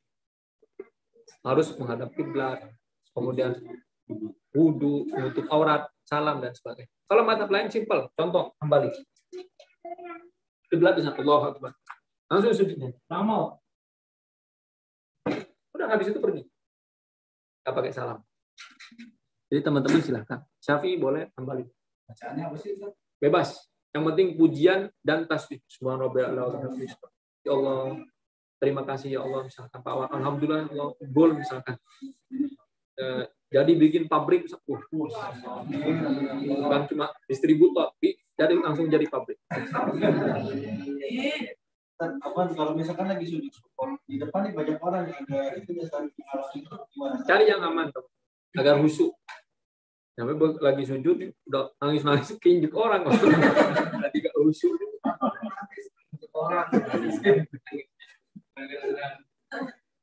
Jadi cari tempat yang tenang. Cara sujud syukurnya. Nah, apa syaratnya? 2. Sujud syukur syaratnya 2, Pak. Dapat nikmat besar, terhindar dari musibah besar. Kalau dapat nikmat besar tadi, transferan misalkan 1 miliar misalkan, langsung sujud. Atau terhindar dari musibah. Yang tadinya suaminya masuk UGD misalkan, dinyatakan kata dokter ini paling Bu sehari 2 hari sudah habis. Tiba-tiba sembuh besoknya Pak, loncat-loncat lah, sujud. Terhindar dari musibah. Atau misalkan teman-teman lagi nyetir nih kok mobil, ada kecelakaan di depan kita Pak, orangnya seketika itu meninggal dunia, kita harus sujud. Tapi jangan sujud syukur di depan jenazahnya. Cari tempat orang ini ngapain nih sujud, kira kita bersyukur orang itu. Cari tempat parkir, sujud syukur di alhamdulillah ya Allah, bukan saya yang kena. Ada pernah kita teman-temannya.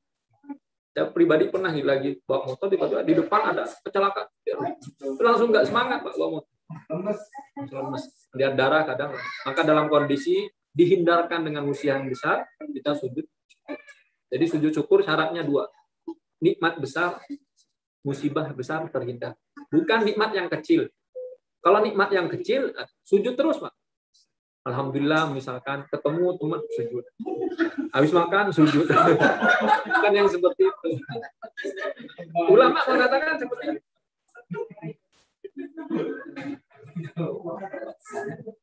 Yang besar ini tidak biasa. Tidak biasa.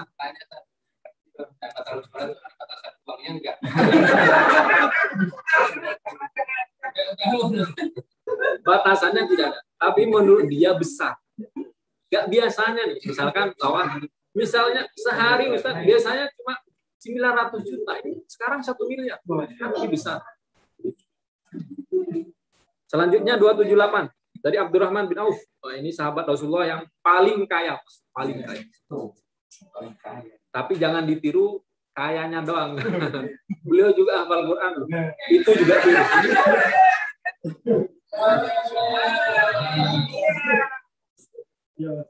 tiru itunya juga, sedekahnya juga ditiru. Beliau ini hartanya ada sebuah tulisan saya baca, pakar ekonomi syariah di Saudi Arabia, Profesor Dr. Yusuf bin Ahmad Al-Qasim. Beliau menulis kekayaan Abdurrahman bin Auf ini sekitar 66 T kalau rupiah. Tapi juga beliau pernah sedekah sebesar 550 miliar. Ini pakai baju branded. Sampai Abdurrahman bin Auf ini kalau pakai baju ada yang harganya sekian ratus dinar. Saya hitung sekitar ada satu baju bisa ratusan juta. Jadi teman-teman kalau punya uang jangan bohong. Ada uang tampilkan. Oh, sangat boleh. Suatu ketika ada seorang sahabat ditegur oleh Rasulullah. Dia orang kaya nih. Orang kaya penampilannya Pak, mohon maaf, biasa aja, bahkan di bawah standar. Kata Rasulullah, hal ataqallahu malan, bukankah Allah memberikan harta kepadamu dengan sangat banyak? Kata sahabat ini, bala ya Rasul. Ya Rasul. Kenapa pakaiannya begini? Maka kata Rasulullah, innallaha yuhibbu ayyara athara nikmatihi ala abdihi. Sungguhnya Allah itu suka, Pak, kalau ada nikmat Allah yang ditampakkan di hadapan hamba yang. Nah, dengan syarat tujuannya bukan pamer. Jadi jangan mentang-mentang suaminya kaya, kemudian mau kajian aja di sini 50 gram, di sini 50 gram, jangan. Bukan sengaja digini-gini, jangan. Ada tata cara. Kalau memang harus ditampakkan, tampakkan. Tidak boleh berbohong. Dalam kondisi tidak punya, tidak boleh menampakkan dia punya. Dalam kondisi punya, jangan ditampakkan tidak punya. Nah, kata Allah, Allah suka kalau ada nikmatnya yang ditampakkan. Kalau sanggup beli 500 juta mobil, beli yang 500 juta. Kalau beli 1 miliar sanggup, beli yang 1 miliar. Nah, ini yang diajarkan oleh Rasulullah. Kalau nggak sanggup, jangan ngutang, Pak. Kalau sanggupnya 200 juta, beli mobil yang 200 juta. Jangan 200 rupanya dijadiin DP. Akhirnya tiap bulan nyicil. Ini yang tidak diboleh.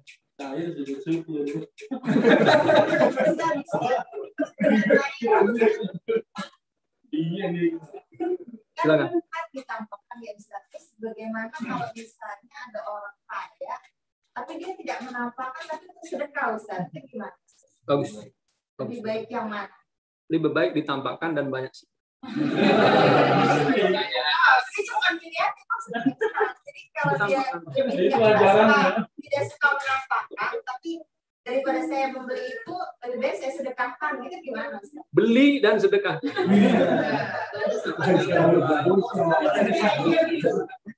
Mohon maaf. Jadi teman-teman ini mohon maaf. Dalam kondisi, mohon maaf ya, misalkan dalam kondisi belum punya, tapi mohon maaf teman-teman, jangan pernah berdoa dihidupkan dengan cara yang sederhana. Jangan khawatir dikabulkan, Pak. Susah.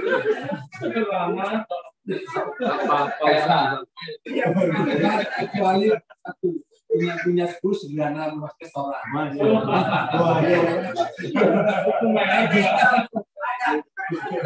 Jangan. Jadi minta kehidupan yang luar biasa agar kita bisa berbagi lebih banyak. Jadi kalau Tuhan nggak apa-apa, nggak punya apa-apa, nggak apa. Yang penting nggak punya utang, benar? Nggak punya apa-apa. Nauzubillah min dzalik.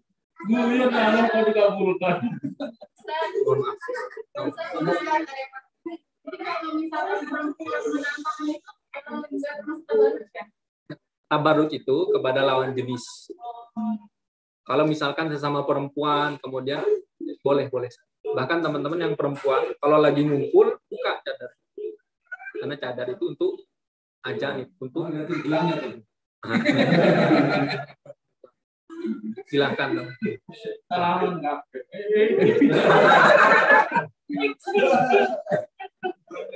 Boleh. Tapi harus berimbang, teman. Berimbang dengan sedekahnya. Jangan sampai dapat uang 1 miliar, misalkan dibelikan perhiasan 900 juta. 99-nya ditaruh. 1 jutanya bagus dibagi 10 buat sedekahnya. Dari Abdurrahman bin Auf, beliau berkata, sajadan Nabi sallallahu alaihi wasallam fa aqala sujuda tsumma rafa'a ra'sahu wa qala inna Jibril atani fabasyarani fazadatu lillahi syukra. Suatu ketika, kata Abdurrahman bin Auf, Rasulullah didatangi oleh malaikat Jibril. Malaikat Jibril, teman-teman, datang ke Rasulullah dalam wujud aslinya cuma 2 kali. Tadi kita bahas. Yang pertama dalam Gua Hira. Yang kedua dalam Isra dan Mi'raj. Setelah itu nyamar jadi laki-laki lewat bunyi, suara dan sebagainya. Lewat mimpi dan sebagainya. Nah, Rasulullah SAW ketika ditampakkan oleh Allah malaikat Jibril pertama kali takut, Pak. Karena bentuknya luar biasa. Kata Rasulullah dalam sebuah hadits yang diriwayatkan oleh Imam Bukhari, malaikat Jibril ini punya sayap 600 lahu sittu mi'ati janah. Satu sayapnya kata Rasulullah dari bumi bagian timur sampai bumi bagian barat tertutup, Pak, dengan satu sayap. Bagaimana kalau 600 sayap? Maka Rasulullah ketakutan dalam Gua Hira ini. Yang kedua, ketika Isra dan Mi'raj. Dalam Quran surat An-Najm, wa huwa bil ufuqil a'la, di atas di Sidratul Muntaha, Rasulullah SAW ditampakkan malaikat Jibril dalam wujud aslinya. Punya sayap berapa? 600. Ini luar biasa. Malaikat Jibril adalah malaikat pimpinan dari semua para malaikat. Sayyidul Malaik. Datang kepada Rasulullah memberikan kabar gembira. Kata Rasulullah, fabasyarani. Rasulullah memberikan kabar gembira. Apa kabar gembira itu? Malaikat Jibril kepada Rasulullah, wahai Muhammad, kabarkanlah kepada umatmu, barang siapa yang bersolawat kepadamu 1 kali, maka Allah akan bersolawat kepadanya 10 kali. Nah, kabar gembira ini teman-teman ada 3, kata Rasulullah. Yang pertama, kabarkan gembira kepada umat-umatmu. Siapa yang solawat kepadamu 10 kali, Allah angkat derajatnya 10 kali lipat. Yang pertama, solawat 1 kali diganjar 10 kali. Yang kedua, solawat 1 kali diangkat derajatnya 10 tingkat. Yang ketiga, solawat 1 kali dihapus dosanya 10 dosa. Nah, 3 kabar gembira ini Rasulullah langsung senang, Pak. Kemudian Rasulullah langsung sujud syukur. Selanjutnya dari Al-Bara bin Azib, hadis yang terakhir. Anna Nabi sallallahu alaihi wasallam ba'atha 'aliyan ila al-Yaman, fataqara al-haditha, qala fakataba 'Aliyu bi islamihim falamma qara Rasulullah sallallahu alaihi wasallam al-kitaba kharra sajda. Rasulullah mengutus beberapa sahabat. Ada Mu'adz bin Jabal diutus ke Yaman, ada Ali bin Abi Thalib diutus ke Yaman oleh Rasulullah sallallahu alaihi wasallam. Nah, setelah diutus teman-teman berdakwah di Yaman. Yaman ini jarak Mekah ke Yaman atau dari jarak Madinah Al-Munawwarah ke Sana'a yang berada di Yaman sekitar 1.500 kilo. Jaraknya sekitar 1.500. Berjalan, Pak. Berbulan-bulan. Ya. Berdakwah kemudian mengirimkan surat. Isi suratnya bahwa penduduk Yaman sudah memeluk agama Islam. Rasulullah senang. Maka ketika senang Rasulullah langsung sujud syukur. Karena berita besar. Jadi teman-teman kalau dapat informasi yang besar, diterima kerja, anaknya lulus kuliah dan sebagainya, atau istrinya melahirkan dengan kondisi yang sehat, suaminya juga misalkan sembuh dari penyakit, maka bersyukur. Jangan gembira suaminya sakit. Kalau sembuh dan sebagainya. Jadi doakan orang-orang yang kita sayangi diberikan kesembuhan oleh Allah Subhanahu wa taala. Ada pertanyaan? Tadi yang terakhir itu mengenai sholawat tadi yang dibalas dengan 3 pengampunan dosa, pahala 10, pahala 10 itu, ini apakah yang dinamakan bahwa kita membaca sholawat itu 3-3-nya itu ya bisa mengampuni dosa itu? Katanya benar gitu ya, Ustaz. Saya cuma 3-3-nya dapat kata Rasulullah. Man shalla alaihi salatan wahidatan. Barang siapa yang bersolawat kepada sallallahu alaihi biha asyra, Allah akan bersolawat kepadanya, mendoakan kebaikan kepadanya sebanyak 10 kali. Wa rufi'a anhu asyru darajat, diangkat derajatnya 10 tingkatan. Wa muhyiya anhu asyru khati'at, dihapus dosanya 10 dosa. Nah, cuma dosa yang mana nih? Dosa yang kecil-kecil. Dosa berbohong, dosa bohongin istri. Kira-kira besar atau kecil?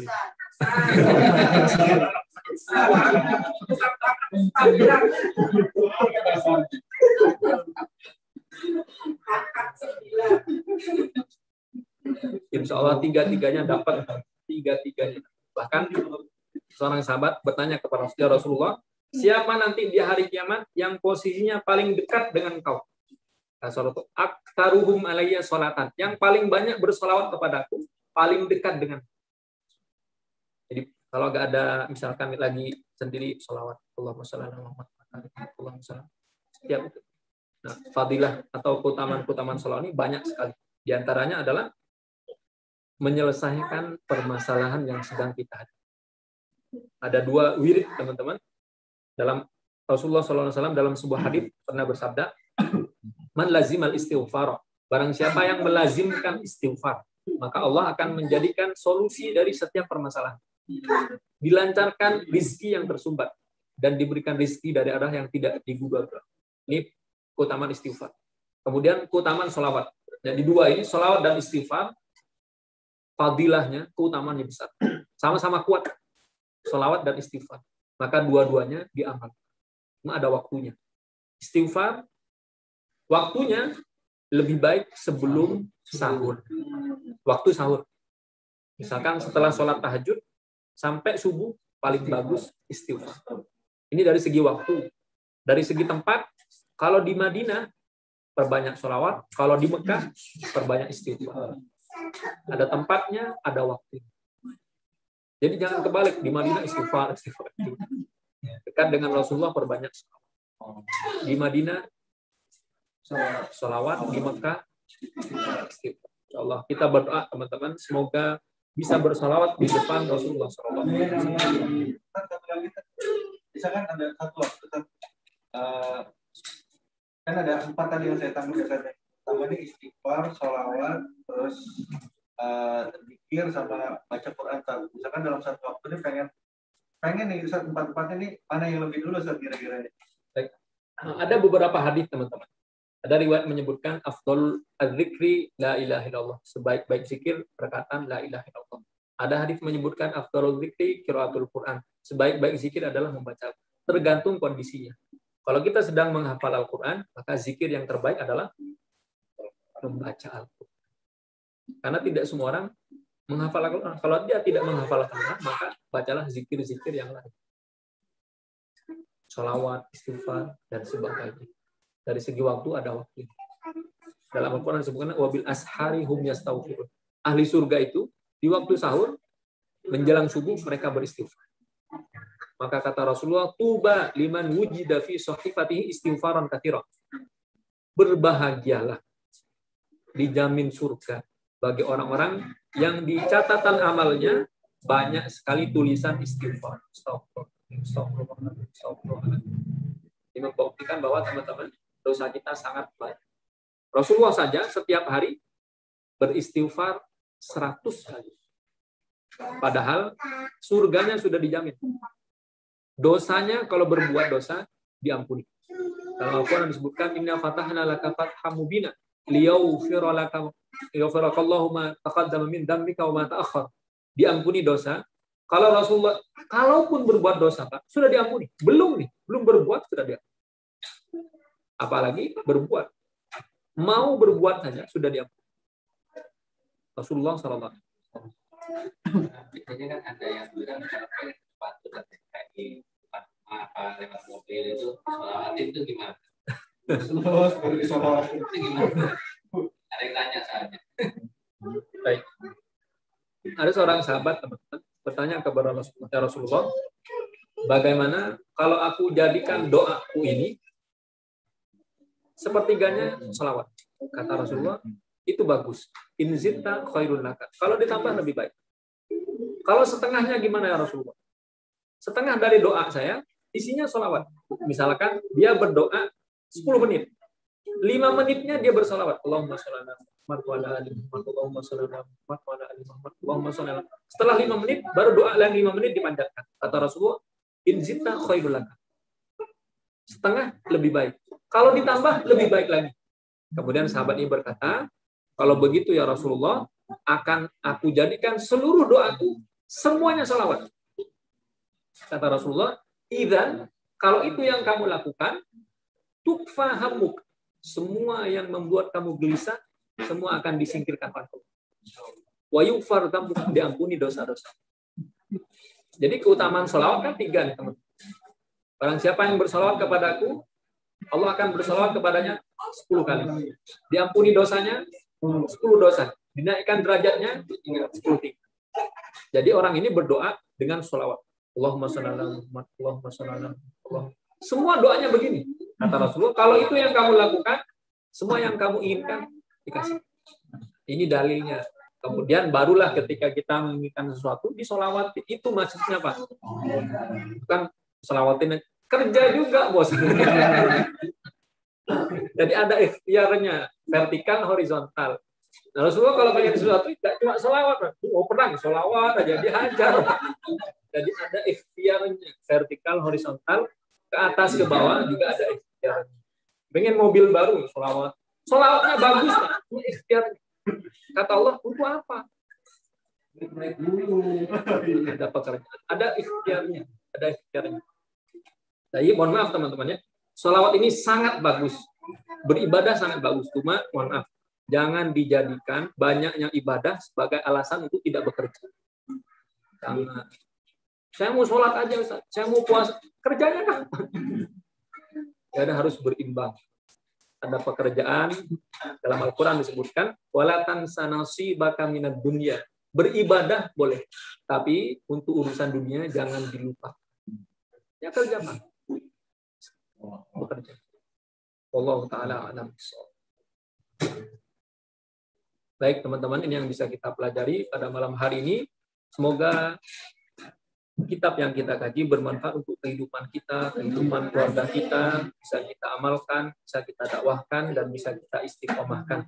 Kita tutup kajian kita dengan bersama-sama membaca doa kafaratul majlis.